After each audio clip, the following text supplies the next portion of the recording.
Good morning, everybody. Good afternoon, good evening, depending on your time zone. It's Monday, the 9th of October. Nice to have you with us. This is Hashed Out Daily Crypto News with Cryptopolitan. I'm your host, Philip Kripe. Let's get right into it. Hi, I'm Mohammed H. Salem. Nice to have you with us. So, last time we talked about how Paradigm co founder revealed that SBF's reluctance to welcome investors on the FTX board, probably to cover things up. Canadian regulators issue guidelines for trading and issuing stablecoins. The CSA's, which is the Canadian Securities Administrators' new guidelines, bring clarity to Canadian stablecoin trading, fostering industry transparency and risk management. Increasing regulatory clarity in Canada sparks institutional interest in the cryptocurrency market.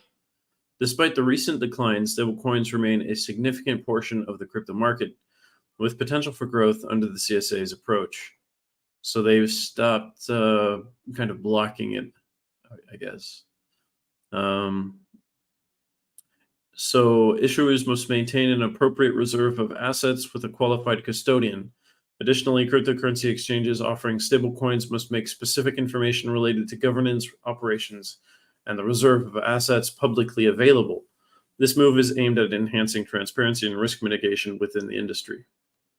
Stan Magidson, the chair and CEO of the Alberta Securities Commission and chair of the CSA, emphasized that while these conditions might open the door for certain stablecoins, they should still be viewed as risky assets and not endorsed or risk-free by the CSA.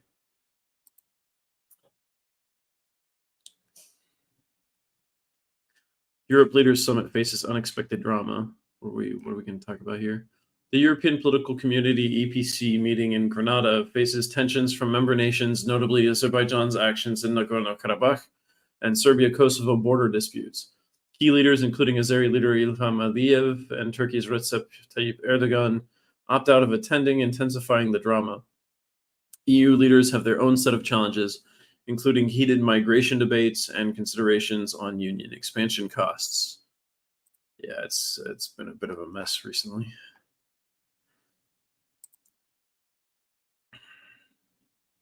My answers are D4364.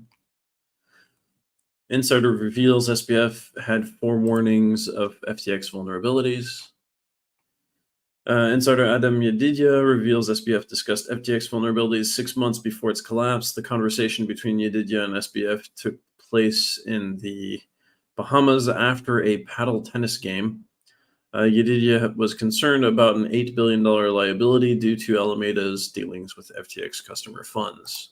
We talked about that a little bit last week. Just a little bit. Global economic crash. IMF says think again.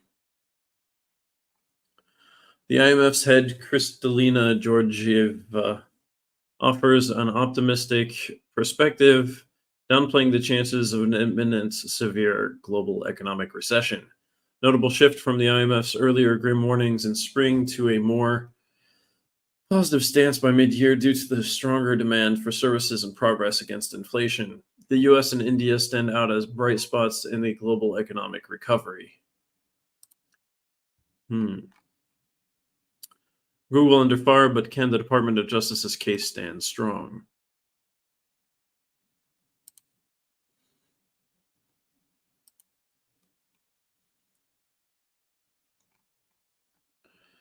There's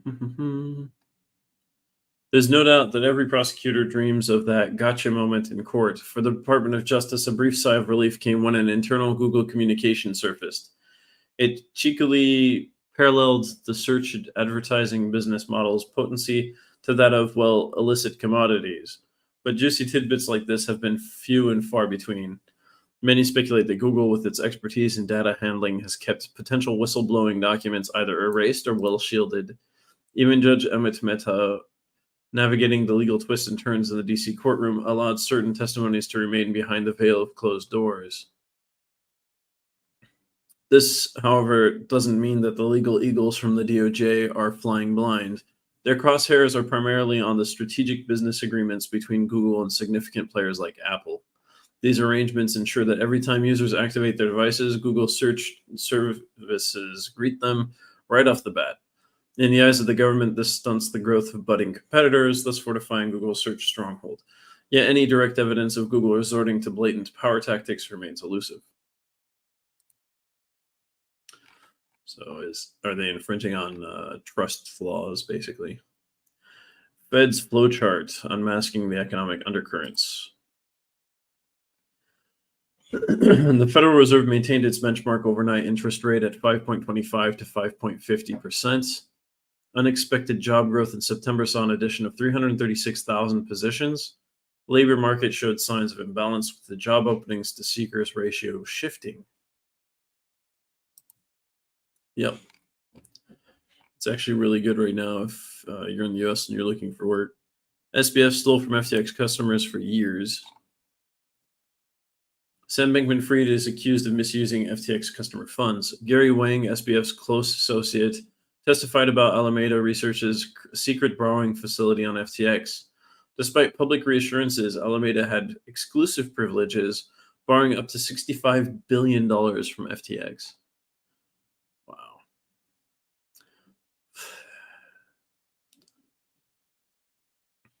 The very foundations of the company seemed riddled with subterfuge. Gary Wang, who shared not just college memories but also business strategies with SBF, blew the whistle. The Manhattan federal court buzzed with Wang's revelation as he detailed how SBF's trading firm Alameda Research had access to a secret borrowing facility on FTX. This unique tool essentially allowed Alameda to tap into FTX customer funds without restraint. Meanwhile, he reassured FTX users that Alameda's accounts were handled no differently from other users.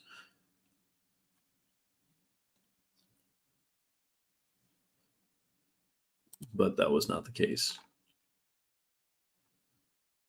U.S. debt spree intensifies bond market.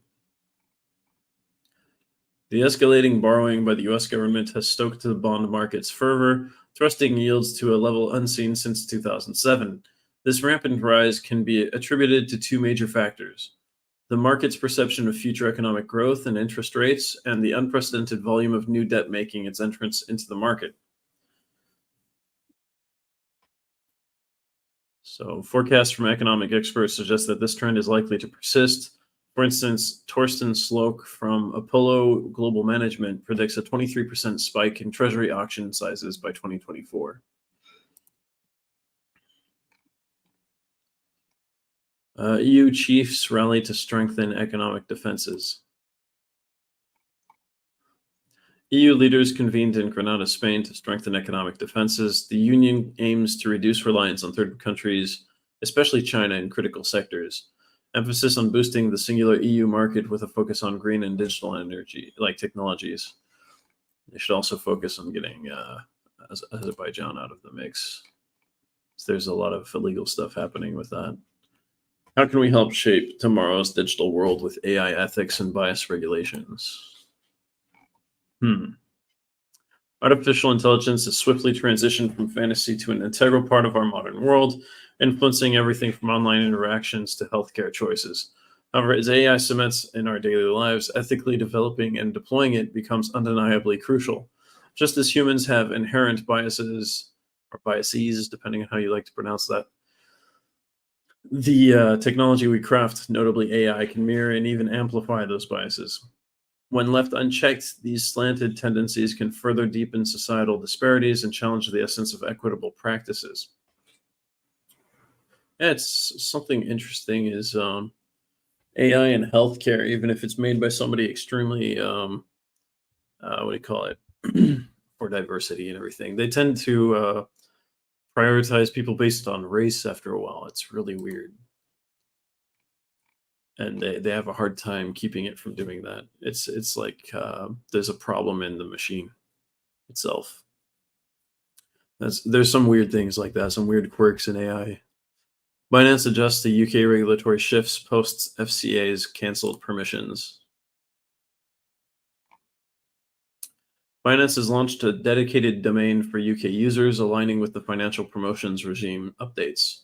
The exchange has also partnered with rebuildingsociety.com, limited to validate crypto-related marketing materials. Hmm. Binance had previously faced challenges with the FCA, resulting in the cancellation of several permissions given to Binance's UK unit in June. Hello, anonymous user FD182, anonymous user 55090, and anonymous user FD182. That's a bunch of anonymous users at once. Oh, it's just two of you. Okay, nice. Nice to have you with us. Welcome to the show. I hope you're having a good Monday. Comeno receives FCA approval for crypto custody services in the UK. Comeno gains FCA approval, allowing it to offer crypto custody and collateral management services in the UK. The firm collaborates with UK authorities to enhance digital asset security during investigations. Comeno's global ambitions include entering the US market with CoinShares hedge fund solutions, emphasizing regulatory compliance and growth in the cryptocurrency industry. FTX co-founder says SBF fabricated data on the exchange's insurance fund. FTX co-founder Gary Wang testified in the ongoing lawsuit, revealing that the published insurance fund amounts were falsified using a random number generator. Bankman-Fried is facing wire fraud and money laundering charges, with his legal team maintaining his innocence, arguing he acted in good faith. That's not good faith if you're using a random number generator for your insurance information. You should be able to just ask your insurance for that. Iraq's central bank sets the record straight on dollar deliveries amid de-dollarization efforts. Iraq's central bank clarified that it continues to receive regular US dollar deliveries from the US Federal Bank, debunking reports suggesting a reduction or halt in cash shipments. The central bank has announced a transition to using the Iraqi dinar for all internal transactions starting in 2024. The move is part of a broader plan to de-dollarize Iraq's economy and curb fraudulent activities associated with currency auctions. I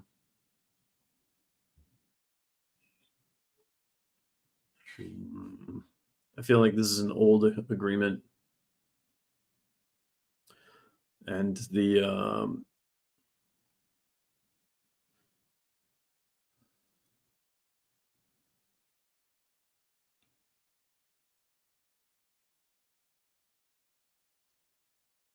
what?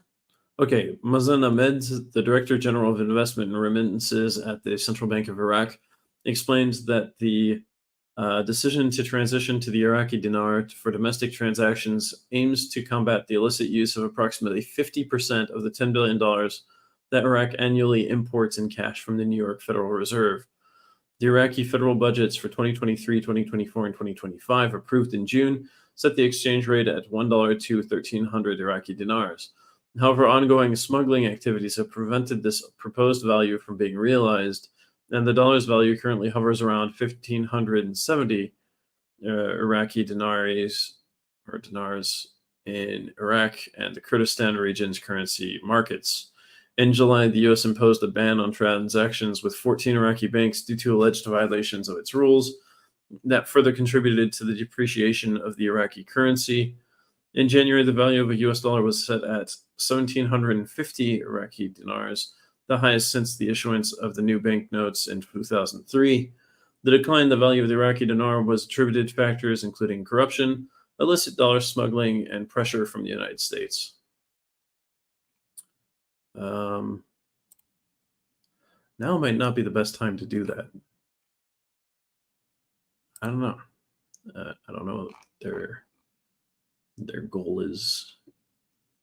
Web3 platform Galaxy Protocol experiences DNS attack, suffers over $150,000 in losses.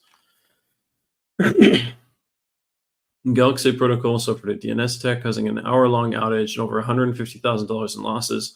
Funds were stolen, and the attack may be connected to a previous balance or breach. Web3 projects experienced a surge in cyber attacks, with losses reaching nearly $686 million in third quarter of 2023, highlighting the urgent need for enhanced security measures. Yeah, get some cyber security to work with you.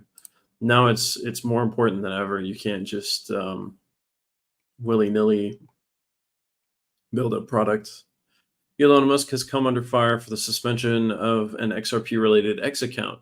The suspension left followers of the account surprised and bewildered, prompting the need for an explanation from the platform's owner. Some individuals have defended Elon Musk, suggesting that the suspension of the account was a precautionary measure to prevent potential scams. We'll see. The future of crypto exchanges amid regulatory uncertainty. The crypto market has witnessed significant turbulence in recent times, with regulatory scrutiny intensifying. One potential solution to this regulatory conundrum is global coordination. New crypto exchanges have emerged that prioritize compliance and transparency. That's all of this because of FTX as well. Hong Kong delays retail trading of stablecoins pending comprehensive policy. Retail trading of stablecoins will not be permitted in Hong Kong until a comprehensive stablecoin policy is unveiled next year. The decision comes amidst growing concerns about the lack of regulation in the stablecoin market. Hong Kong police have taken a proactive stance by forming a dedicated task force to monitor crypto exchanges. By the way, if you want your business to be on these banners on cryptopolitan.com, feel free to reach out. You can find me on LinkedIn, for example, or you can reach out to us on Twitter. Hi, Cedric. Nice to have you with us. Another thing is, what was I going to say? Feel free to like, so I feel like somebody actually watched and cared, and subscribe so you get notifications next time we jump on and do something on here. We have interviews on Friday before the rest of the show, and sometimes we do other things as well. So definitely subscribe so you get notifications for all the shows. Usually the title tells you what we're doing. Crypto industry today, the highlights and lowlights. This is from Friday. FTX's former CEO, Sam Bankman-Fried, is under scrutiny in a trial with revelations about Alameda Research's unique trading privileges on the FTX platform. The European Securities and Markets Authority, ESMA, released its second consultative paper on markets and crypto assets, focusing on the environmental impact of blockchain and increased trading transparency. I tried to get my hands on this document, and I haven't been able to. Ethereum Max, Emax investors are given a final opportunity to amend their lawsuit against celebrities they accuse of promoting the cryptocurrency. Good luck.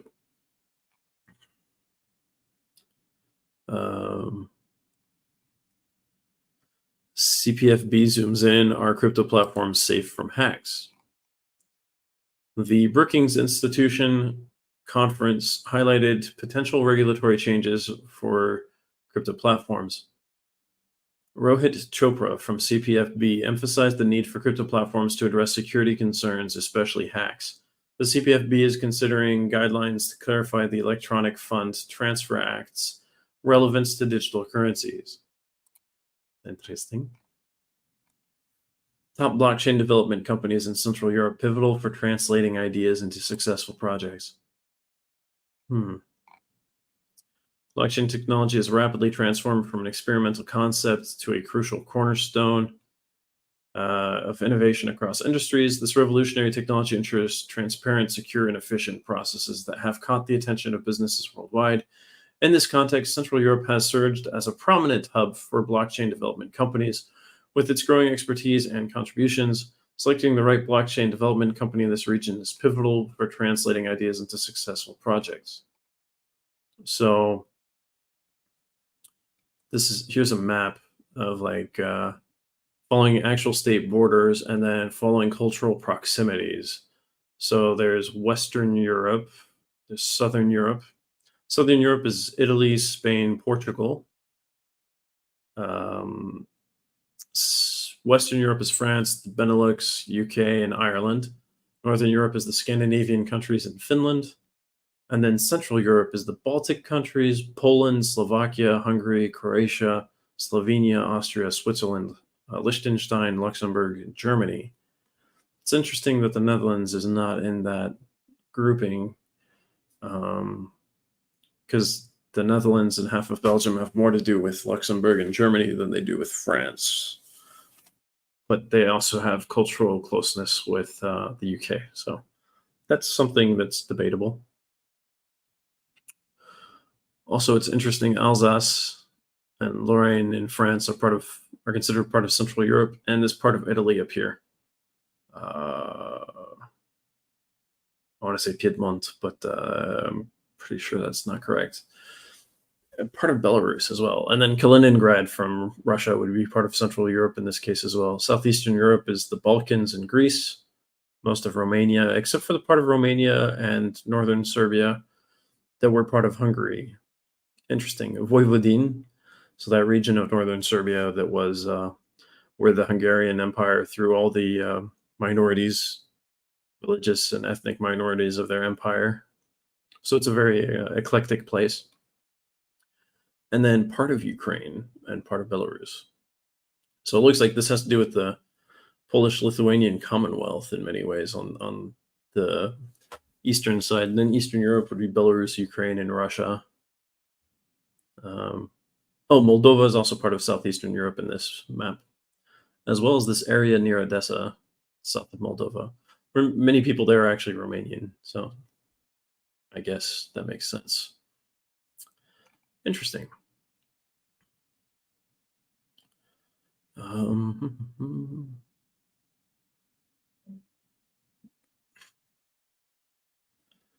Central Europe is a birthplace of regional political organizations, the Visegrad Group, the Central European Defense Cooperation, the Three Seats Initiative, Central European Initiative, CEFTA founding states, CEFTA members in 2003 before joining the EU. They all joined the EU now. Central Europe is a blockchain hub. Central Europe has positioned itself as a burgeoning hub for blockchain innovation, drawing attention with its dynamic tech scene and innovation-driven approach. Countries like Poland, Hungary, and Ukraine are laser-focused on fostering an environment that nurtures technological advancement. I would also add Estonia, but yes. This focus is evident in various aspects. Governments in the region are actively investing in technology, recognizing blockchain's potential economic impact. Supportive initiatives and regulations are empowering startups and established companies to explore blockchain solutions. Central Europe hosts a slew of tech events, conferences, and workshops that fuel collaboration and knowledge exchange for accelerating the ecosystem's growth. Yeah, it's huge in Ukraine, for example, and Poland as well. I don't know about Hungary as much. Criteria for selecting top blockchain development companies: expertise and services, track record and experience, technological proficiency, team composition. And then ABC Blockchain Solutions is a prominent player in Central Europe's blockchain development landscape with a rich history of innovation. They're driven by core values of transparency, security, and client satisfaction. XYZ Blockchain Innovations is a central player in Central Europe's dynamic blockchain scene. Talk about their strengths and expertise. PQR Tech Innovators is also a formidable contender in Central Europe's blockchain landscape. Wow, there's some success stories in here as well. Real-world applications, client testimonials, and everything. Emerging trends. NFTs revolution, non-fungible tokens have gained massive popularity, transforming the art, gaming, and entertainment industries in Central Europe. DeFi evolution, there's a lot of DeFi being built there. Interoperability solutions, environmental concerns, potential challenges, navigating regulations, scalability concerns, interoperability complexities, and talent shortage. It's hard for there to be a talent shortage in Ukraine because they have so much, but the war didn't help. What characterizes Central European countries? Countries in this region are considered to have historical, social, and cultural similarities. With the exception of Germany, Central European countries had no colonies or overseas territories. Central Europe was divided by the Iron Curtain into two parts, the Western Bloc, the Eastern Bloc, although Switzerland, Yugoslavia, and Austria declared neutrality. So there are three different groups. Hi, Subicon user D8895. The Global Peace Index of Central Europe are in the top 20% for most of them. All the Central European countries are presently listed as being very highly developed by the Human Development Index. What triggered the strategic awakening of Central Europe? This awakening was triggered by writers and other intellectuals who recognized the societal paralysis of decaying dictatorships and felt compelled to speak up against Soviet oppression. That's especially the case in Poland and the Czech Republic, for example. U.S. labor market is on fire. Look at the numbers. The U.S. added a surprising 336,000 jobs in September, far outpacing the expected 170,000. This surge pushed bond yields to a 16-year high, increasing investor anxiety. There's a heightened anticipation of the U.S. Federal Reserve's response, given the potential for prolonged high interest rates. House GOP wants stricter controls on U.S. chip exports. Senior Republicans are pushing for stricter U.S. export controls on advanced semiconductors to China. The urgency was highlighted after Huawei's new smartphone, the Mate 60 Pro, used chips from China's SMIC despite U.S. sanctions. Representatives McCall and Gallagher penned a letter to the National Security Advisor emphasizing the need to overhaul 2022 regulations. Okay. There's a lot going on there.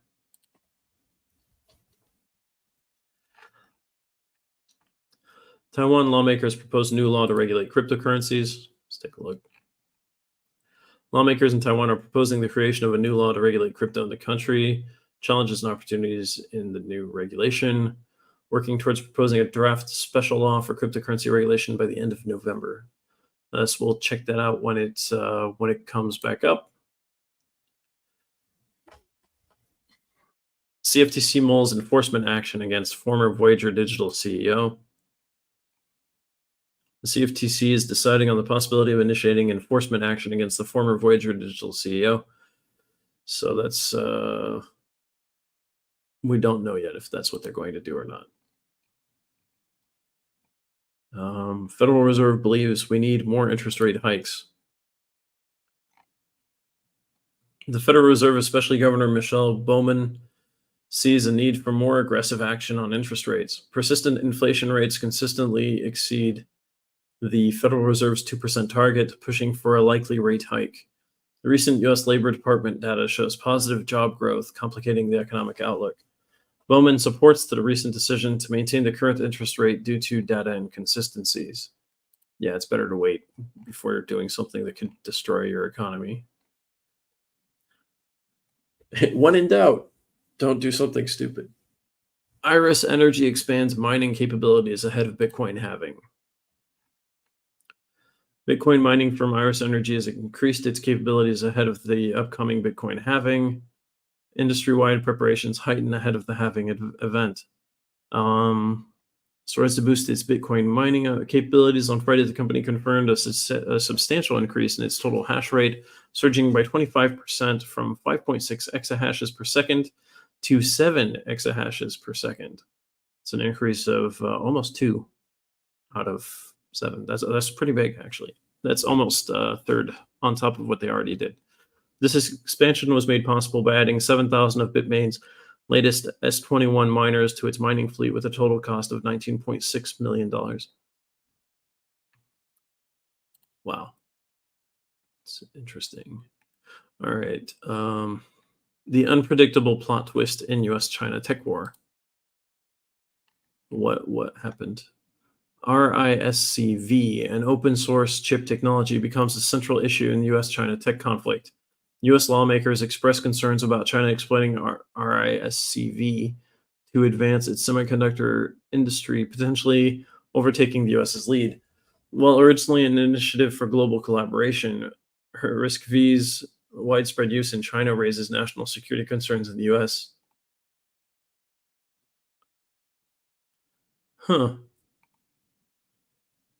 Only a segment of tech enthusiasts and insiders were deeply familiar with RISC-V and open source technology.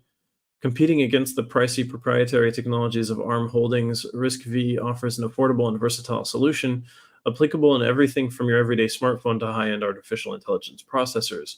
But its widespread use in China has set alarm bells ringing in Washington.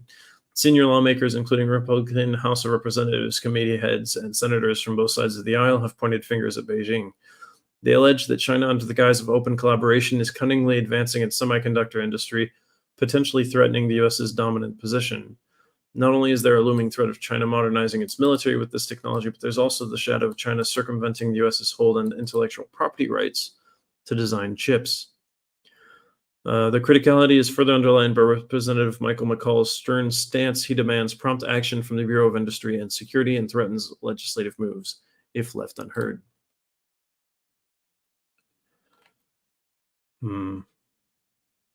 Why Iraq turning away from cash should concern the world. How are they turning away from Iraq has banned cash transactions in US dollars to curb criminal activities. This move aligns with global trends, especially by BRICS, to move away from the US dollar. Iraq's decision is not an attack on the greenback, but has broader implications. BRICS nations have been proactively reducing reliance on the US dollar in global finance. But what they're looking to do is to have centralized bank digital currencies that they can then see exactly what everybody does with them and then control things remotely. They can just take money out of your account.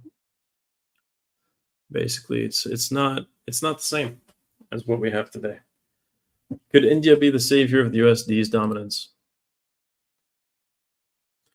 The BRICS alliance aims to dethrone the US dollar's global supremacy. India's rapidly growing economy has led to speculations about its potential role in this shift. Despite being a BRICS member, India maintains strong economic ties with the US. Yes, it does, because its other allies are completely untrustworthy. Like China invaded India last time India trusted them and stole territory. So yeah, that's not going to happen again. And then who knows when Russia will stop being a good ally to India. Is Argentina going to reject the BRICS invitation? BRICS has invited Argentina along with 5 other nations to join its alliance. Argentina's acceptance or rejection of the BRICS invitation is heavily influenced by its upcoming general elections. Outgoing President Alberto Fernandez and candidate Sergio Massa from the Justicialist Party favor joining BRICS. But that means the number 2 guy who has the highest chance of dethroning these guys is against it. He's for dollarization of their economy. So Javier Milei, the dark horse from the Republican Proposal Party, in stark contrast to Massa, Milei is a beacon for the far right. The guy's an anarcho-capitalist. Touting an anti-establishment mantra, he hasn't minced words in expressing his disdain for China and Russia, terming them as regimes with a sinister disposition. Milei's gripe doesn't just stop at the major powers within BRICS. He's vehemently opposed to Iran's inclusion, referencing the traumatic 1994 bombing of a Jewish center in Buenos Aires, which remains a festering sore in Argentina's collective memory. Such events for Milei aren't merely historical footnotes, they're a testament to BRICS's questionable alignment. Furthermore, Milei's sharp critique of Brazil's Lula da Silva for endorsing BRICS infiltration into South America paints a vivid picture of his vision, one where liberty, as he perceives it, reigns supreme, unshackled by the influence of BRICS and its key players. Yeah, he's like a hardcore libertarian. I wouldn't put him on the far right as we see it in Europe. So that's a strange thing to write. It seems like anybody who's not a leftist in some of these articles is considered far right, and that's just not the case.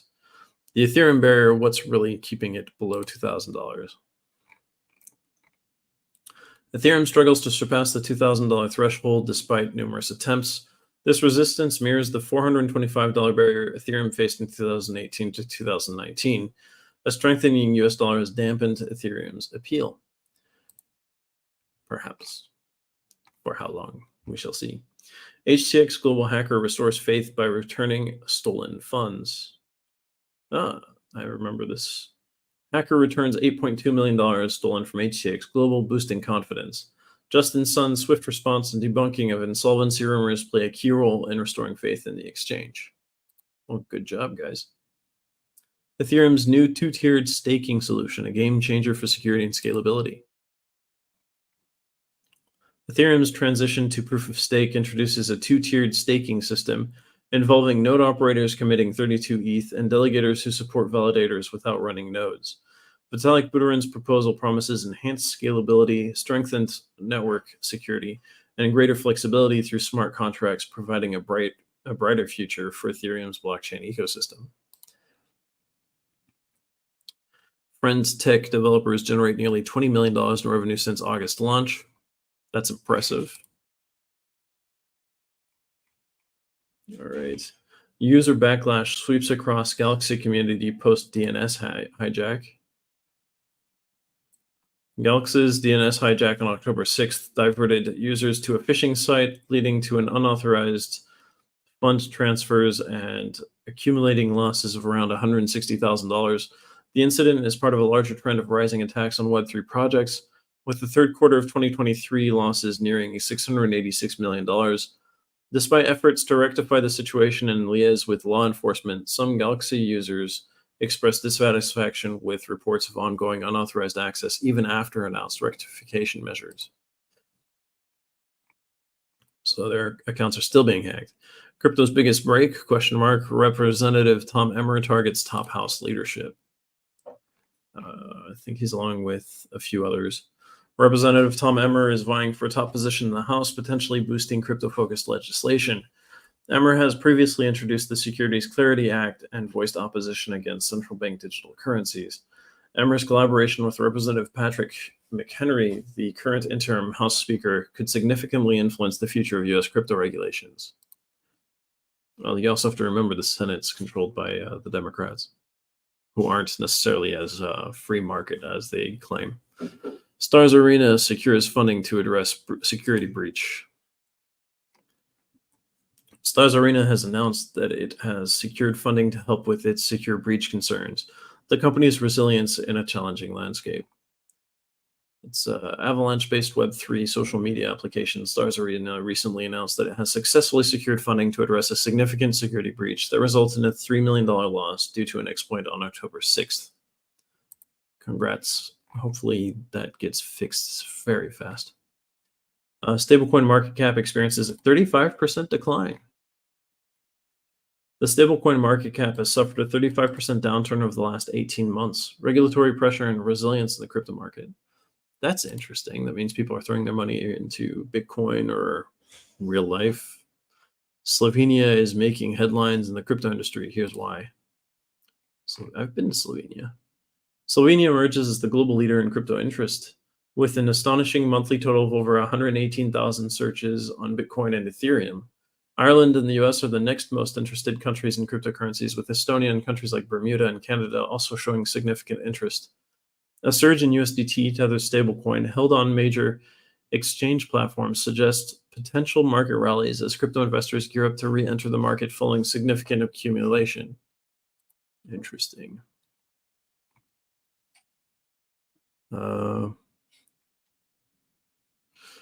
FloraDAO sends funds to Splinter Group amid financial commitment issues. FloraDAO has sent $2.5 million to its Splinter Group amid settlement of financial commitment issues. The rise of activist investors in the DAO community. I'm curious. This Splinter Group was led by activist investors and comprised numerous disgruntled token holders who chose to join this exodus. The new group promptly initiated a redemption process that paid out nearly $5 per Floor token, a value close to the year's highest point for the struggling asset, which currently trades at $3.88. This dramatic split is the culmination of several months of internal disputes within FloraDAO regarding its commitment to Floor token investors. The project is a spin-off of Olympus DAO, a protocol that once held significant prominence in the crypto space, known for engineering innovative fundraising methods, token issuance, and treasury management. Given this lineage, FloraDAO's native token was expected to maintain a value at or above the worth of its treasury, often referred to as its book value. The project's initial documentation supported this expectation, stating that if the token's value ever fell below this threshold, the DAO could address the situation through theoretical arbitrage and asset distribution. Interesting. Weekly crypto price analysis. Let's take a look. So a weekly crypto price analysis reveals major coins have been trading in mixed reaction for the past week. The Bitcoin price has been hovering above $27,000 for most of the days in the week. The altcoin market has been significant ups and downs, with ETH, BNB, XRP, ADA, Doge, and Sol making headlines. Absolutely. JPX drama escalates. Influencer on the run. Arrested. Says he's sorry. Interesting. A social media influencer potentially linked to an alleged fraud case involving the unlicensed cryptocurrency platform JPEX was arrested today. So this is today, but this was October 8th, so this was yesterday. In an Instagram post, Choi denied any involvement or receipt of funds related to the JPX incidents, expressing regret for trusting the fraudulent platform. So he promoted it on his own. Credit cards are losing their charm in the US. It's been a while. Credit card spending is on a decline in the US. Record high interest rates are a primary culprit, with average rates reaching 22.8%. National credit card debt surpasses $1 trillion for the first time. Yeah, don't use credit cards in the US. You can build your credit score through other ways. You don't need to do that to yourself. How SBF's trial exposes the dark underbelly of the crypto world. The trial of crypto magnate Sam Bankman-Fried reveals hidden issues in the crypto industry. Financial author Michael Lewis released a book on FTX's rise and fall, coinciding with SBF's trial. Lewis controversially portrayed FTX as a genuine business despite its $8 billion loss.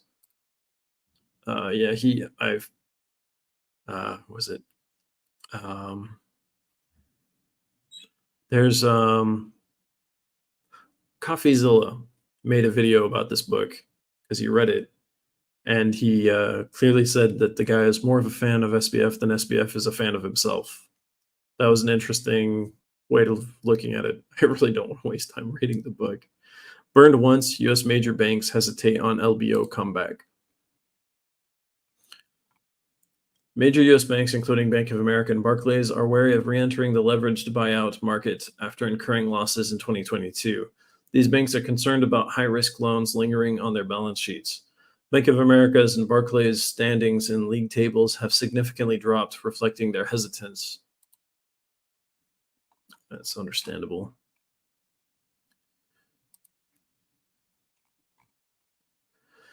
JP Morgan and HSBC eyeing Metro Bank, an inside look. Metro Bank is in the spotlight, with big names like JP Morgan showing initial interest but backing out due to concerns over additional capital requirements.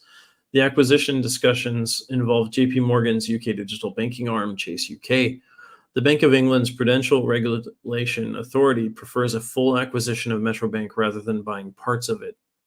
That also makes sense, because they don't want as many people to lose their jobs. France challenges U.S. supremacy with EU power play. What?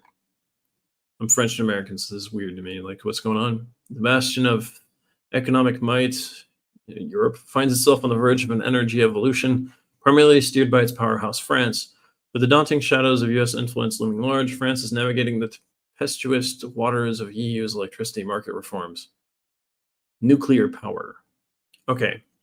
France has probably, arguably, the best nuclear power companies in the world as far as setting up nuclear power plants and maintaining them and nuclear security. I have friends that work in this industry. It's huge in France. That's also where they're building the first fusion reactor. That's supposed to be safer and allow for more energy production with fewer reactors. Anyhow,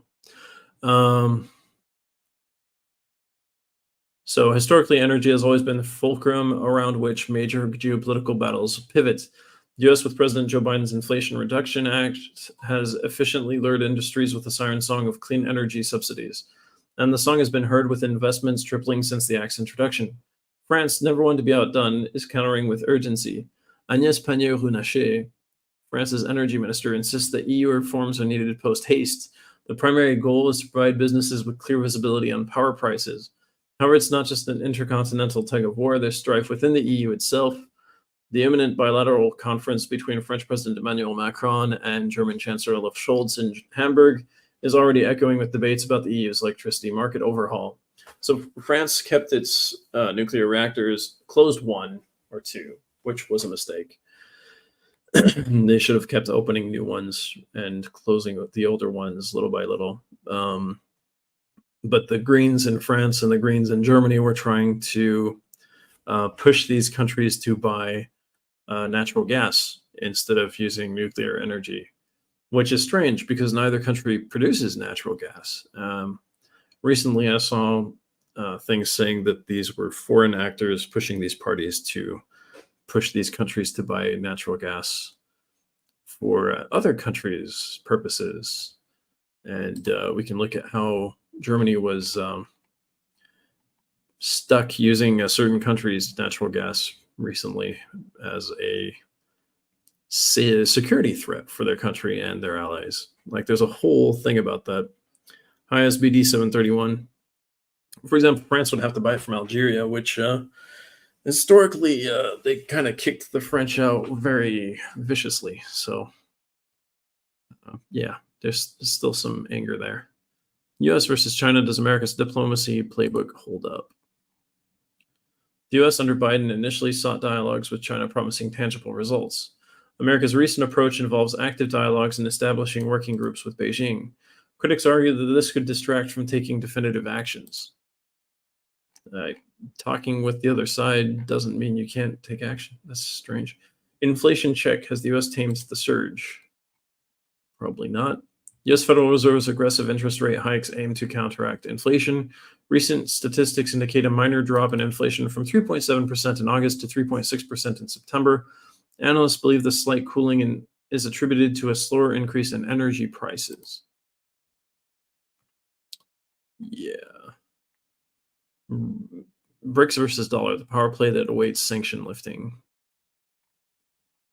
The ever-evolving, so the recent U.S. sanctions on Russia and Iran, two prominent BRICS members, have inadvertently, Iran's not a BRICS member yet, have inadvertently fueled a crusade that challenges the dominance of the American currency. These sanctions, though aimed at stifling the economic prowess of these nations, might be driving an unforeseen revolution against the dollar's authority. Yes, the BRICS countries would have wanted to move away from the dollar anyways because they have their own interests. China wanting to be number one. Hoskinson responds to accusations and gives insights into Cardano's progress. Hoskinson defended Cardano against criticisms, highlighting ongoing initiatives like the Ethiopia project. He detailed Project Catalyst's role in fostering community-driven innovation within Cardano. Emphasis was placed on Cardano's tech advancements, urging the community to focus on impactful projects and ignore baseless critiques. OpenSea former executive Kevin Pollack accused of ethical misconduct and market manipulation.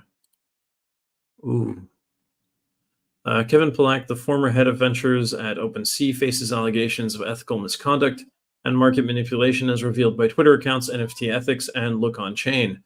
Blockchain data suggests that Pollack may be linked to suspicious activities, including a $60 million Anubis DAO rug pull through addresses that engaged in synchronized transactions. Despite the gravity of the allegations and the ensuing public debate, OpenSea has yet to issue an official response, raising concerns and speculation within the NFT and cryptocurrency communities. They should definitely respond to that. That's pretty big. Crypto advocate John Deaton slams former FTX CEO and his supporters. John Deaton, an attorney for XRP holders, criticizes supporters of former FTX CEO Sam Bankman-Fried, stating they are unfit to manage finances and should not be interviewed by media outlets like 60 Minutes. The crypto community is divided over Bankman-Fried's actions, with some concerned about alleged investor fraud charges and others portraying him positively, despite evidence of financial misappropriation. Deaton extends his criticism to Bankman-Fried's parents and calls for his sentencing to act as a deterrent in the industry. Stanford University returns a $5.5 million donation from Bankman-Fried earmarked for COVID-19 research.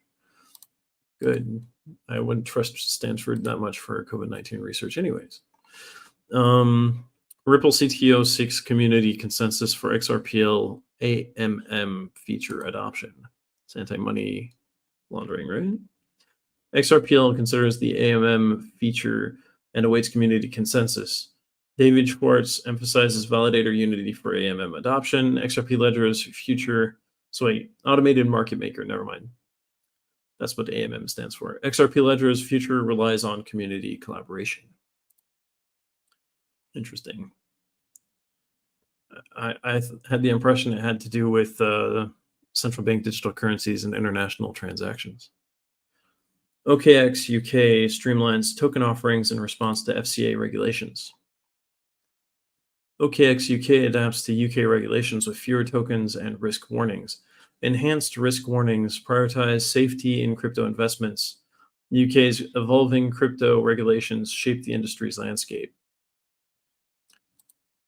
Okay. Why President Vladimir Putin believes the American financial empire is crumbling. It's probably for his internal audience. Russian President Vladimir Putin warns that the US dollar-based global financial system is gradually collapsing, citing the declining share of the American economy in world GDP.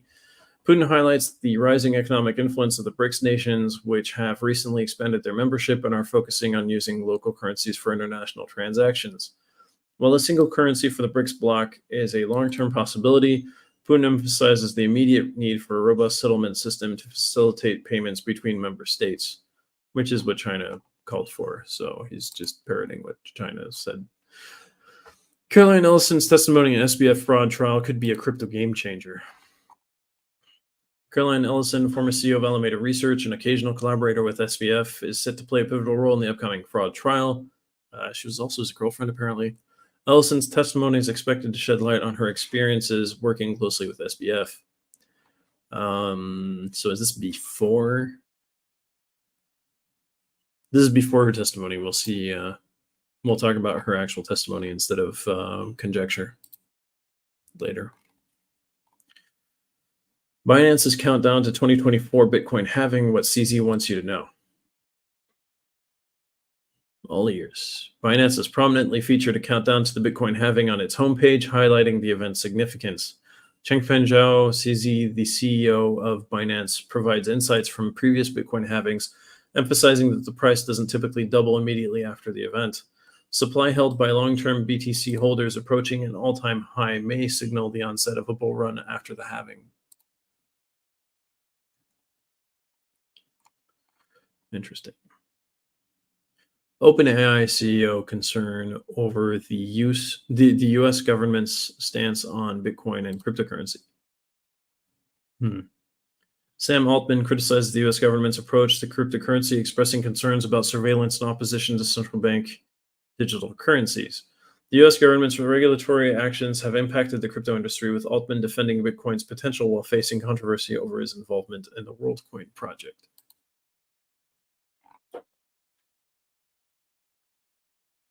Are you an SBF sympathizer? Week 2 of his trial starts off.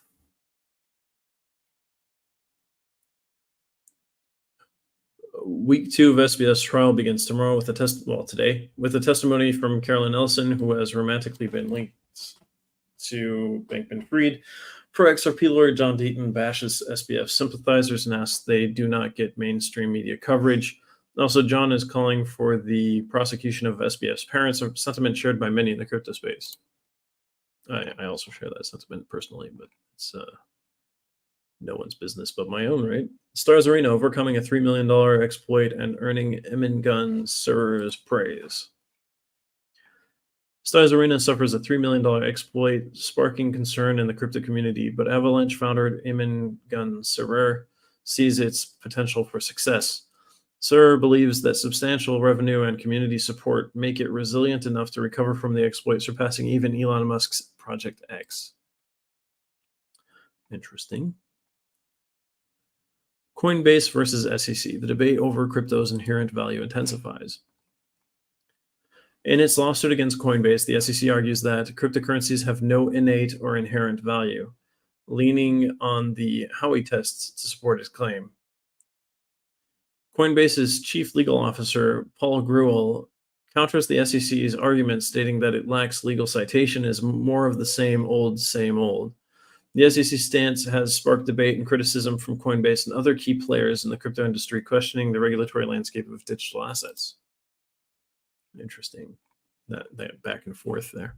Gitcoin's costly mistake, $460,000 in GTC coin tokens lost in transfer error. Gitcoin accidentally lost $460,000 in GTC tokens after a transfer error, raising concerns about crypto fund management. The incident underscores the challenges of the crypto user experience and emphasizes the importance of enhanced security measures in the blockchain space. Ripple's legal battle, Hogan outlines 3 potential outcomes. Ripple Labs faces a pivotal legal battle with the SEC, drawing the crypto community's and legal experts' attention. Despite recent setbacks, the SEC maintains its right to challenge the final ruling, with a trial against Ripple executives scheduled for April 23, 2024. Hogan perceives a 39.546% chance of the SEC taking Ripple executives to trial and anticipates an appeal in 2025 with a possible Second Circuit judgment around 2026. So the XRP story is definitely not over. Major crypto exchanges comply with new UK regulations. I think we saw Binance do it and a few others. Binance and OKX have announced measures to ensure compliance with the stringent regulations aimed at promoting transparency and fair practices within the crypto industry. Binance launched a new domain exclusively for its UK-based users. OKX has established a dedicated UK account on X. Nice.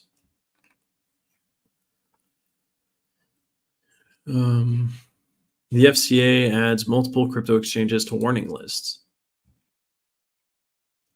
The UK's FCA has made significant additions to its list of non-authorized firms. FCA warning list now includes a total of 143 entities. As of now, the FCA's list of registered crypto asset providers includes 42 entities. So 42 are okay, 143 are not. That's a big difference. Is LitoDAO's staking dominance a silent threat to Ethereum's decentralization? Coinbase has ascended to become the second largest ETH staking entity, holding 14.1% of all staked ETH, as revealed by Dragonfly's data scientist Hildobi, challenging the dominance of LitoDAO, which accounts for 1/3 of all staked ETH. The Ethereum network witnessed a net positive inflow of 7.84 million ETH since the Ethereum Shanghai upgrade in April, boosting the total staked ETH to 27.42 million and representing 22.81% of ETH's circulating supply, reflecting enhanced confidence among stakers. Concerns around network centralization are intensifying due to LitoDAO's significant staking dominance, where data reveals that an entity with 33% of staked ETH could hinder network operations, and a 55% stake 55% stake could potentially bifurcate the Ethereum chain, although no evidence suggests malicious intent from LitoDAO. That's too much power. Cardano's founder critiques Lewis's take on FTX's downfall. Hoskinson equates FTX founder Sam Bankman-Fried with Bernie Madoff, who was the guy behind the pyramid scheme. Over the weekend, SBF's remarks on Shakespeare sparked controversy. Nassim Nicholas Taleb counters SBF, defending Shakespeare's enduring legacy. That's insane. Yeah, why? The weekend saw SBF entangled in further controversy due to a comment he made to Michael Lewis, wherein he scoffed at the literary stature of William Shakespeare. SBF's argument that Shakespeare, given the limited literacy rates of his time and the non-existence of the United States, could scarcely be deemed the world's most excellent writer, drew sharp criticism from Nassim Nicholas Taleb, the acclaimed author of Black Swan. Taleb highlighted that SBF's understanding of statistics does not translate into a grasp of processes, particularly dynamics across time. He also pointed out that Shakespeare has withstood nearly 500 years of rigorous scrutiny and retains his literary prominence. Yeah, no kidding. SBF wasn't able to keep his things going for 10 years. Shouldn't be attacking that guy. Hi, Crypto Master 003. Nice to have you with us. You seem to be in a rush. Deribit to launch linear options on XRP, Sol, and Matic in January. Luke Strager's Deribit CCO has revealed intentions to apply for an EU brokerage license. Bitcoin futures trading activity dropped from $2 trillion to $1.5 trillion from January to September. Deribit aims to diversify its offerings, allowing trading of cryptocurrencies beyond Bitcoin, Ether, and USD Coin. Interesting. All right, let's check out. Actually, let's refresh the page and see if there's more news. Nope. Okay. Let's check out CoinMarketCap.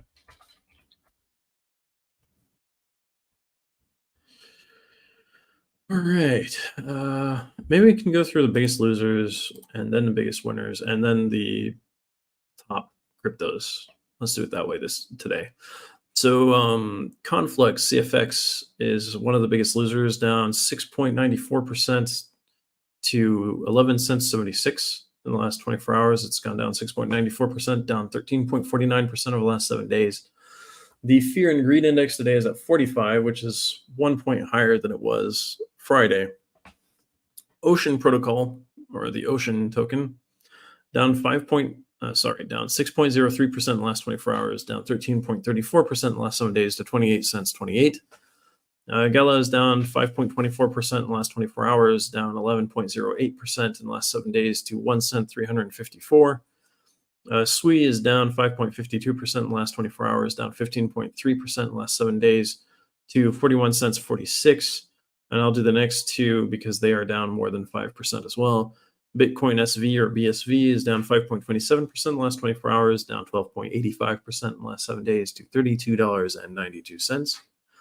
Rune from Thorchain is down 24.94% over the last 7 days, 5.25% over the last 24 hours to $1.63.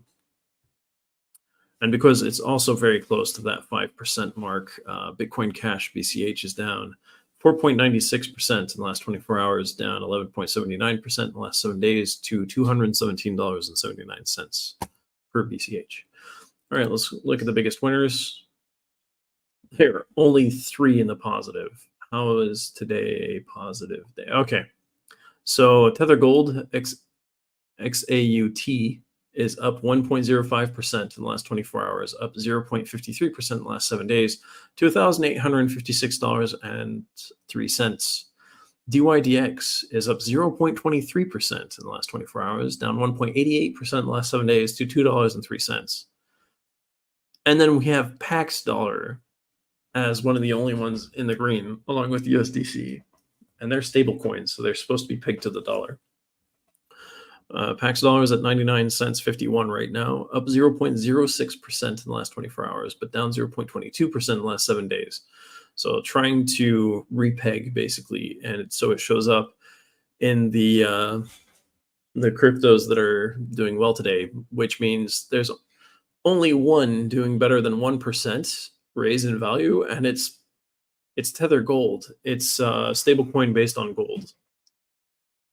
That's not a good sign. Okay, let's look at the major cryptocurrencies then. Actually, let's look at the global crypto market cap is $1.07 trillion. It was 1.09 Friday, a 1.88% decrease over the last day. So today's not been a good day for crypto trading for sure, unless you want to buy, I guess. In the last 24 hours, Bitcoin went down 1.49% to $27,533.20. And it's down 3.18% in the last 7 days. Ethereum is at $1,594.59, down 2.21% in the last 24 hours, down 7.42% in the last 7 days. BNB is at $207.95, down 1.79% in the last 24 hours, down 5.04% in the last 7 days. XRP is at 50 cents 15, down 3.82% in the last 24 hours, down 4.20% in the last 7 days. All of these are green in the last hour, but less than 1%, so I'm not going to get into that. Sol from Solana is down 4.34% in the last 24 hours, down 6.70% in the last 7 days to $22.33. ADA from Cardano is down almost 6% over the last 7 days, down 1.98% in the last 24 hours to 25 cents 21. Doge from Dogecoin is at 5 cents 91, down 3.52% over the last 24 hours, down 6.89% over the last 7 days. TRX from Tron is down 3.48% in the last 7 days, 1.94% in the last 24 hours to 8 cents 622. Ton from Toncoin is down 3.28% over the last 24 hours, 3.87% over the last 7 days to $1.99. Matic on Polygon is at 53 cents 92, down 4.13% over the last 24 hours, down 4.21% over the last 7 days. From Polkadot is down 4% over the last 24 hours, 8.48% over the last 7 days to $3.87. Litecoin is down. Basically, everything is quite down, with a few. Actually, the only true outlier is DYDX is 0.70% up in the last 24 hours, but it's down 1.20% in the last 7 days. The only one that's been going up for the last 7 days and the last 24 hours is Tether Gold. So that's interesting.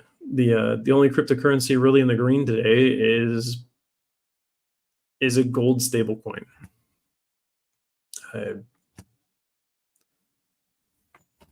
Do with that what you will. I'm not going to give you investment advice, but something's going on. Let's put it that way.